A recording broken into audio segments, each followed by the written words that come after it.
দেখলি তো, তোকে বারবার বললাম দূরে কোথাও যাস না। দেখলি কেমন ঝড় বৃষ্টি শুরু হয়েছে।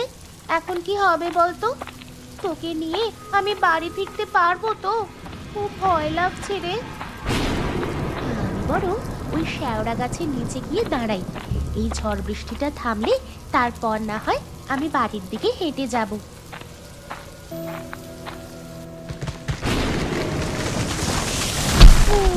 ওরে বাবা রে, এই গাছের ডালটা কি ভেঙে পড়বে নাকি?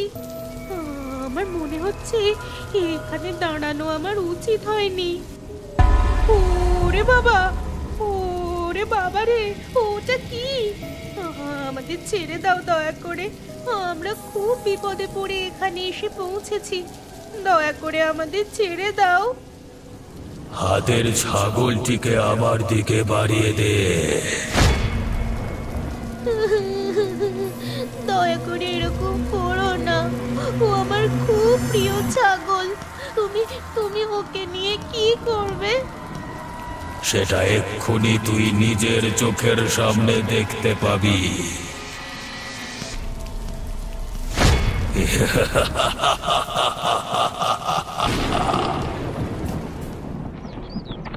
যাই বাবা, তাড়াতাড়ি বাজারটা করে নিয়ে বাড়িতে চলে যাই। কালকে যা বৃষ্টি হয়েছে তাতে তো রাস্তা একদম প্যাচপ্যাচে কাদা হয়ে গেছে। বেশি জোরে চলতে গেলে আবার স্লিপ খেয়ে পড়ে কোমর ভাঙবো। আরে আরে, ওখানে কে একজন শুয়ে আছে বলে মনে হচ্ছে। কোনো বাচ্চা মেয়ে মনে হচ্ছে তো। একবার গিয়ে দেখি তো, এখানে এভাবে শুয়ে আছে কেন? এ যে তাজ্জব ব্যাপার। আরে, এ যে শ্রেয়া, ও এখানে এভাবে পড়ে আছে কেন? আরে, কিছু হয়ে গেল নাকি? আরে, মনে হচ্ছে তো অজ্ঞান হয়ে গেছে। আর চারিদিকে এত রক্ত পড়ে কেন? না না, ওকে বরং আমি বাড়িতে নিয়ে যাই।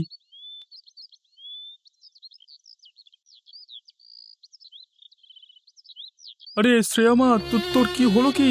এভাবে তুই গাছের তলায় অজ্ঞান হয়ে পড়েছিলিস কেন? কাকা, কালকে রাতে আমি আমার ছাগলটাকে নিয়ে ফিরছিলাম মাঠ থেকে। এমন সময় ভীষণ ঝড় উঠেছিল। তারপর আমি শ্যাওড়া গাছতলায় দাঁড়িয়েছিলাম। তারপর কি হয়েছে রে মা? হঠাৎ আমি দেখলাম গাছ থেকে একটা ভয়ানক দেখতে কি যেন নেমে এলো। ও এসে আমার হাত থেকে ছাগলটাকে ছিনিয়ে নিয়ে আমার সামনে চিবিয়ে চিবিয়ে খেয়ে ফেললো। বলিস কি রে, এ কথা সত্যি নাকি?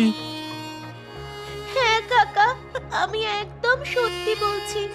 ওর চোখগুলো লাল লাল, যেন আগুনের মতো জ্বলছে। তাহলে তো এ খুব খারাপ কথা। হঠাৎ করে আমাদের গ্রামে কি ভূতের উপদ্রব হতে শুরু করলো? হ্যাঁ কাকা, ওকে আমি চোখের সামনে দেখলাম। তারপরে আমি এই অজ্ঞান হয়ে গেছিলাম। আমার মনে হয় কাকা, ও ওই গাছেই থাকছে। বেশ, তাহলে আমাকে একবার গিয়ে দেখতে হয় তো। না কাকা, ওই ভুলটা করো না তুমি। ওই ভূত যদি তোমার কোনো ক্ষতি করে দেয়। ক্ষতি করলে আর কি করা যাবে, কিন্তু তাতেও আমাকে একবার গিয়ে দেখতে হবে ব্যাপারটা কি হয়েছে। কিন্তু যাই বলিস শ্রেয়া, আমি তো প্রত্যেক দিন রাতে ওই গাছের তলা দিয়ে আসি। আচ্ছা, কালকের বারটা কি ছিল বলতো? কালকে ছিল কালকে ছিল শনিবার। না না না না, শনিবার তো আমার ছুটি থাকে। তাই শনিবার দিন তো আমার ওই পথ দিয়ে আসা হয় না। ঠিক আছে, আমি এরপর তবে শনিবার দিন গিয়ে দেখব, কেমন? হ্যাঁ গো, আমরা কি সারা জীবনে কোনো ছেলেপুলের মুখ দেখতে পারবো না? আমাদের অভাব কি আছে বলো? ওপরওয়ালা কি আমাদের সন্তান সুখ থেকে সারা জীবন বঞ্চিত রাখবেন? সেটা তো আমিও বুঝতে পারছি না গিন্নি। সত্যি আমাদের ভাগ্য যে এত খারাপ আমরা বুঝতে পারিনি। সারা জীবনে যা চেয়েছি তাই পেয়েছি, কিন্তু এসব কার জন্য করেছি বলো তো? আমাদের যদি কোনো বংশধরী না হলো তাহলে এসব পাওয়ার তো কোনো মানে হয় না। তুমি কিছু একটা করো। অনেক তো ডাক্তার দেখানো হলো, কিন্তু তারা তো কিছুই বুঝতে পারছে না। আমরা যদি কোনো সাধু গুণিনের কাছে যাই। এসব তুমি কি বলছো গিন্নি? এখনকার যুগে এসব অন্ধবিশ্বাস নিয়ে তুমি চলো কিভাবে? তাহলে তোমার কথা অনুযায়ী আমি তো অনেক ডাক্তার দেখালাম, তারা কিছু করতে পারলো না কেন? তোমাকে আরও ডাক্তার দেখাবো? আমার কি পয়সার অভাব আছে নাকি? সারা জীবন ওই করে যাও, দেখবে আমরা কোনো দিনই সন্তান সুখ ভোগ করব না। তুমি একবার তোমার বিশ্বাসটাকে দূরে সরিয়ে রেখে চলোই না আমার সাথে কোনো সাধু বা গুণিনের কাছে। তারা নিশ্চয়ই এর কোনো না কোনো উপায় বলে দিতে পারবেন। আবার কিন্তু এসব ভণ্ড লোকেদের একদমই বিশ্বাস হয় না। ঠিক আছে গিন্নি, তুমি যখন এত করে বলছো, তখন আমি অবশ্যই কোনো সাধুর কাছে একবার নিয়ে যাব তোমাকে। ভৈরবদা, ভৈরবদা বাড়িতে আছেন? আমাদের একটু প্রয়োজন ছিল, বাড়িতে আছেন কি?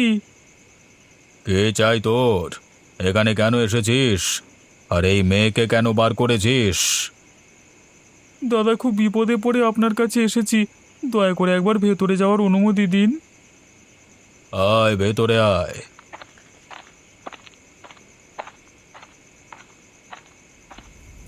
এই মেয়ের পেছনে এক বিদেহী আত্মা ঘুরে বেড়াচ্ছে।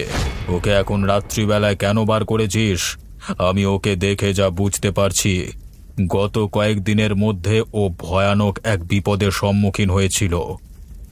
হ্যাঁ ভৈরবদা, তুমি একদম ঠিক বলেছ, সেই জন্য আমি তোমার কাছে নিয়ে এলাম।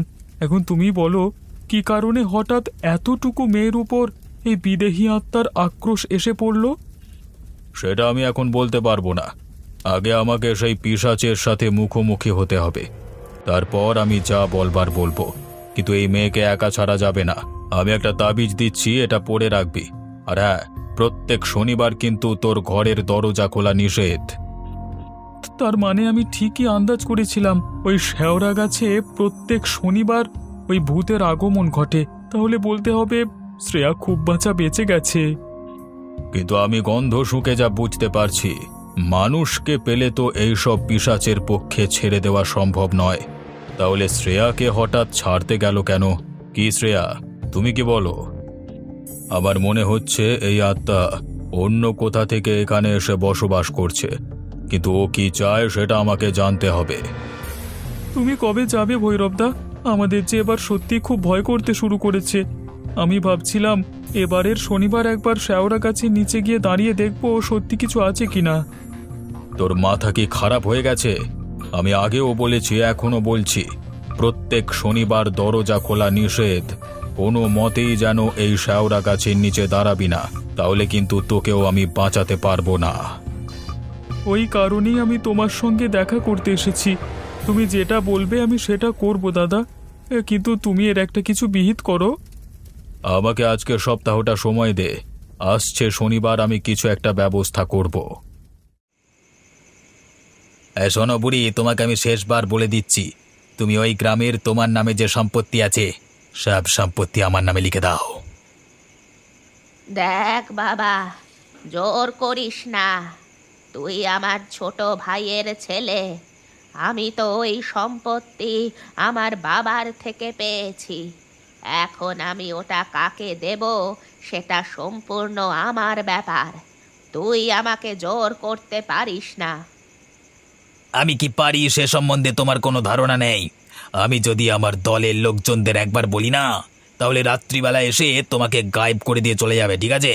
আর তোমার সম্পত্তি নেওয়া তো চারটিখানি ব্যাপার আমার কাছে। অতএব ভালোই ভালোই বলছি, যদি নিজের জীবন রক্ষা করতে চাও তাহলে তোমার ওই বাপের বাড়ির সম্পত্তি আমার নামে লিখে দাও, ঠিক আছে? তুই একটা বেয়াদব শয়তান ছেলে। তুই নিজের বাবাকেই দেখিস না, মা বাবাকে কষ্ট দিস। তুই কি ভাবলি আমি কিছুই জানি না? তুই যতই আমাকে জোর করিস না কেন, আমি একটা সম্পত্তিও তোর নামে লিখে দেব না। ঠিক আছে বুড়ি, তাহলে তোর শেষ দিন খুব তাড়াতাড়ি আসবে। আমি এখন চললাম। এই রাত্রিবেলায় যাস না। এসেছিস যখন আজকের রাতটা কাটিয়ে যা। চুপ সালা বুড়ি, আবার আদিক্ষেতা দেখানো হচ্ছে। জুতো মেরে গরুদান করছে সালা।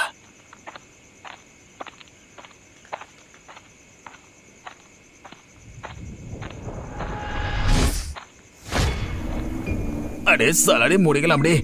সামনে কি চলে এলো রে? ও তোর সাহস কি করে হয় এই রাতের বেলায় আমার বাসস্থানের নিচে দিয়ে যাওয়ার? ওরে বাবা রে, যে ভূত! ভাই, আমি এখন কি করব? দয়া করে আমাকে ছেড়ে দাও। আমি তোমার কোনো ক্ষতি জেনে শুনে করিনি। আমি জানতাম না যে রাতের বেলায় এই রাস্তা দিয়ে যেতে নেই। আমার খুব বড় ভুল হয়ে গেছে। বেশ, পরের জন্মে না হয় তুই ভুলটা শুধরে নিবি।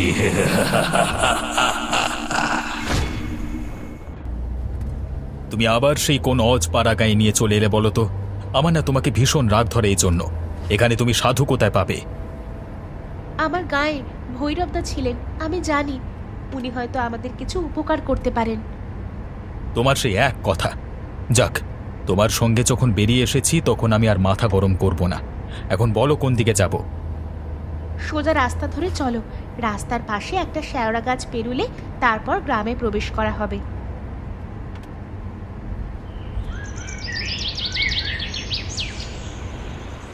ওই যে দেখো, শেওড়া গাছটা দেখা যাচ্ছে। আরে আরে, এই গাড়িটার আবার কি হলো এই সময়? বন্ধ হয়ে গেল কেন এভাবে? এই তো অঘটনটা ঘটালে, এবার এখন কি হবে? এদিকে তো রাত নেমে এসেছে, আর এখানে তো কোনো গ্যারেজ আছে বলে আমার মনে হয় না। কিন্নি আমি কি করব? আমি কি জানতাম যে এই সময় খারাপ হবে গাড়িটা? সবকিছু তো ঠিকই ছিল। আমি তো অফিস থেকে ফিরলাম আজকে, কিন্তু এখন কি হলো? দাঁড়াও তো একবার নেমে দেখি।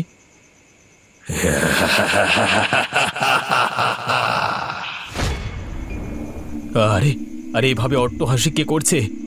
রত্না, তুমি কি শুনতে পাচ্ছ? এভাবে কে কে হাসছে? কোনো চোর ডাকাত নয় তো? ওগো, তুমি গাড়ির ভেতরে উঠে এসো। আমার মনে হচ্ছে অন্য কোনো ব্যাপার। আমার খুব ভয় করছে। ফাঁসিয়ে দিলে গো, ফাঁসিয়ে দিলে। সত্যি বাবা, এখন কি করবো এবার? এখন যদি চোর ডাকাত এসে আমাদের সবকিছু লুট করে নিয়ে চলে যায় তাহলে কি হবে? আমি বুঝতে পারিনি গো, হঠাৎ করে আমরা এই বিপদের মধ্যে পড়ে যাব। আরে আরে, ওটা কি? ওরে বাবা রে, এ যে মনে হচ্ছে ভূত। হ্যাঁ, এখন কি শেষ পর্যন্ত ভূতের হাতে প্রাণটা দিতে হবে? হে ওপরওয়ালা, আমাদের তুমি রক্ষা করো, আমাদের এই বিপদের হাত থেকে বাঁচাও। কেউ তোদের বাঁচাতে পারবে না। এখন তোরা আমার হাতে প্রাণ দিবি। এই যে গাড়িটা চালু হয়ে গেছে, তাড়াতাড়ি এখান থেকে পালিয়ে চলো, না হলে ও আমাদের মেরে ফেলবে। বাপরে বাপ, এই যুগে যে এমন ভৌতিক ঘটনার সম্মুখীন হব আমি ভাবতে পারিনি। সত্যি সত্যি এও কি সম্ভব? তাহলে বুঝলে তো, পৃথিবীতে এমন কত কিছু আছে যা কিছু আমাদের জানার বাইরে, আর তুমি এসব অন্ধবিশ্বাস বলে উড়িয়ে দাও। না না না, আমি ভুল করেছি। সত্যি এই পৃথিবীর রহস্য আমাদের সবার কাছে অজানা। স্বল্প জ্ঞান নিয়ে হেয় করা উচিত নয়। তুমি যেন কোন দাদার কথা বলছিলে, চলো সেখানেই যাওয়া যাক। আপনাদের ঠিক চিনতে পারলাম না তো। আপনারা? ভৈরবদা, আমাকে চিনতে পারছো না? আমি রত্না, খুব বিপদে পড়ে তোমার কাছে এসেছি। আরে রত্না, তুই কতদিন বাদ এখানে এলি? তাই আয়, ভেতরে আয়। আচ্ছা, একটা কথা বলতো, তোরা আসবার পথে কোনো ভয়ানক বিপদে পড়েছিলিস তাই না? আপনি কি করে জানলেন? আমি এমন সব কিছুই জানতে পারি বা দেখতে পাই যা সাধারণ মানুষেরা দেখতে পায় না। এখন বল, আমি কি সত্যি বলছি? তুমি একদম সত্যি বলেছো ভৈরবদা। ওই শেওড়া গাছের নিচে হঠাৎ করে আমাদের গাড়িটা বন্ধ হয়ে যায়। তারপর আমরা দেখি শেওড়া গাছ থেকে একটা ভয়ানক মূর্তি নেমে এসে আমাদের গাড়ির সামনে আমাদেরকে আক্রমণ করে মেরে ফেলবার ধান্দা করছিল। না, এবার দেখছি আমাকে কিছু একটা ব্যবস্থা নিতেই হবে। এর আগের দিন একটা মানুষকে মেরেছে সে। একটা বাপ মা মরা ছোট মেয়ে তার খপ্পরে পড়েছিল। ভাগ্যের জোরে সেখান থেকে বেঁচে ফিরেছে। বাপ মা মরা ছোট মেয়ে? গিন্নি, আমাদের কথাটা একবার বলো, কি কারণে আমরা এসেছি? হ্যাঁ দাদা, আমরা যে বিষয়ে তোমার সাথে আলোচনা করতে এসেছি।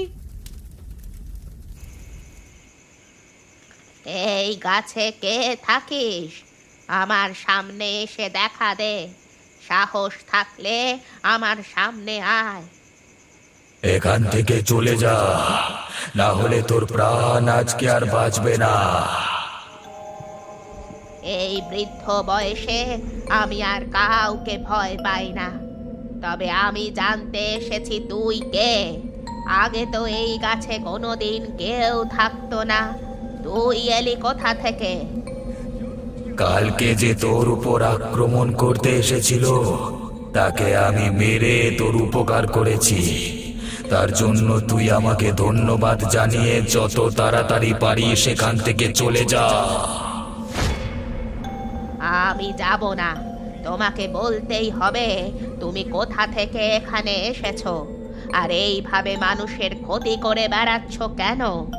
আমি তো তোমাকে বলিনি আমার ভাইয়ের ছেলেকে মারতে, তাহলে তুমি মারলে কেন? এই শেওড়া গাছের নিচে রাত্রিবেলায় যেই একা যাবে তাদেরকে আমি ছাড়বো না।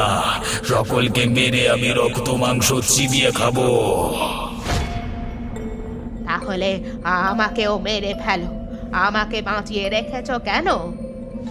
তুমি বাকিদের মতো নিষ্ঠুর নও, তোমার মধ্যে সরলতা আছে। তুমি বিপদে সকলকে সাহায্য করো, তাই আমি চাইলেও তোমাকে মারতে পারবো না। তুমি এখান থেকে এসো, আমাকে বিরক্ত করো না। আদু, বাড়িতে আছিস? বেরিয়ে আয় একবার, খুব দরকার আছে। আরে ভৈরবদা, তুমি এখানে কি করছো? আর এনারা কারা? এনারা শহর থেকে এসেছেন।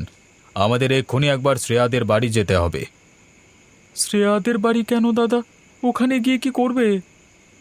এনারা শ্রেয়াকে নিয়ে যেতে চান। শ্রেয়ার বাবা মা নেই তো, তাই এনাদের কাছে গেলে আশা করছি ও খুব ভালো থাকবে। কিন্তু দাদা, শনিবার তো তুমি দরজা খুলতে বারণ করেছো, তাহলে কি আমরা ঘর থেকে বেরোবো? আমি আছি তো, তোর কোনো চিন্তা নেই। তোদের গায়ে কেউ হাত দিতে পারবে না। তবে আমাদের শ্রেয়ার কাছে যেতে হবে। আজকে রাতটা থাক না দাদা, কালকে সকালেই বরং। তুই বুঝতে পারছিস না, আজকে রাতেই শ্রেয়ার সঙ্গে কথা বলতে হবে। যদি শ্রেয়া রাজি হয় তবে এনারা আজকেই তাকে নিয়ে চলে যাবে। ঠিক আছে দাদা, চলো তবে।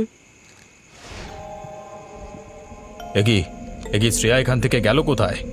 আরে আরে এই তাবিজটা তো আমি ওকে দিয়েছিলাম, ও হাত থেকে খুলেছে কেন? আর এখানে মনে হচ্ছে সেই অশরীরী আত্মা এসেছিল।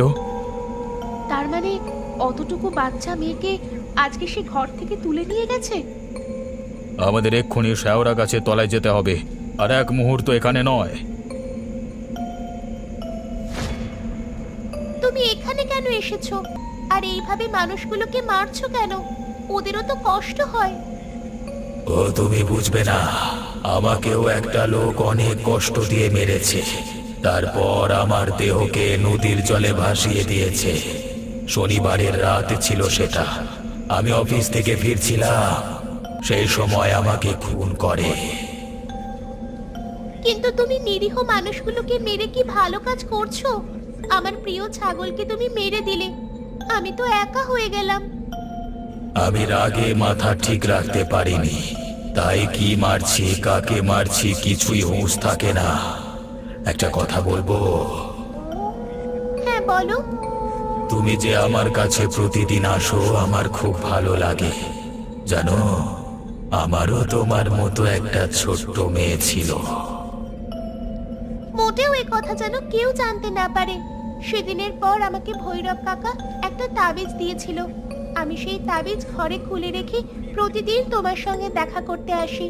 কিন্তু তুমি যদি এভাবে মানুষের উপর অত্যাচার করতে থাকো তাহলে কিন্তু আমি আর আসবো না।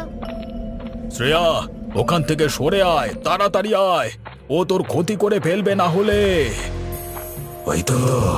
ওই তো সেই লোক যে আমাকে মেরেছে। আমি তোকে ছাড়বো না শয়তান, তোর জন্য আমার সারা জীবন নষ্ট হয়ে গেছে। তবে রে, মানুষ দেখলেই তোর আক্রমণ করতে মন চায়। এই নে, তবে মর। ওই লোক আমাকে মেরেছে, আমাকে আমার প্রতিশোধ নিতে দে। আমার প্রতিশোধ নেওয়া হয়ে গেলেই আমি এখান থেকে সারা জীবনের মতো চলে যাব। আমাকে প্রতিশোধ নিতে দে। কে তোকে মেরেছে? দাত্রীনাথ। কি আবল তাবল বকছিস তুই? ও তোকে মারতে যাবে কেন? তুই কি ওকে চিনিস? চিনি, ও ওর স্ত্রীকে খুন করতে চায় যাতে অন্য মহিলাকে ও বিয়ে করতে পারে। আমি ওর চক্রান্ত জেনে গিয়েছিলাম এবং ওর স্ত্রীকে বলে দেওয়ার হুমকি দিয়েছিলাম। তাই জন্য আমাকে একা পেয়ে আমার মুখ বন্ধ করবার জন্য আমাকে মেরে ফেলে। তার মানে তুমি এতদিন আমাকে... ও তোমাকে অল্প অল্প বিষ খাইয়ে মারতে চেয়েছিল যাতে পুলিশে কিছু বুঝতে না পারে। তার মানে এই বিষের কারণে রত্না সন্তান ধারণ করবার ক্ষমতা হারায়, আর তাই তারা কোনো পুত্র সুখ ভোগ করতে পারেনি। সব মিথ্যে বলছে, আমি কোনোদিন এসব কাজ করিনি, সব মিথ্যে। না, সবকিছুই সত্যি। তুমি প্রত্যেক দিন অফিস থেকে ফিরে আমাকে নিজের হাতে চা তৈরি করে খাওয়াতে, আর তাতেই তুমি বিষ মেশাতে। এবার আমাকে মুক্তি দাও, আমি ওকে শেষ করি। না না না না। যাক, পাপ তাহলে বিদেয় হয়েছে। এখন রত্না, তুমি বরং শ্রেয়াকে নিয়ে বাকি জীবনটা কাটিয়ে দাও। আমি সারা জীবন ওদিকে বিপদের হাত থেকে মুক্ত রাখবো, কথা দিলাম।